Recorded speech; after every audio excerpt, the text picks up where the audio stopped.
Yeah, here's a just a quick video on a DX station, WWCR from Nashville, 4840 kilohertz.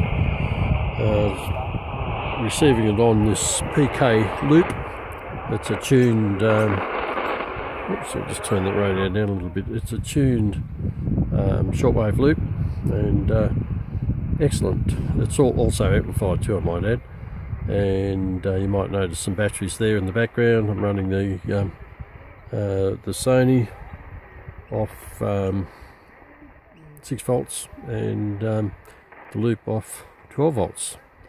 So and here, of course, is the Sony, and you can see full stick reception there. I'll just turn the light on. I don't know whether the light's going to make any difference, not really.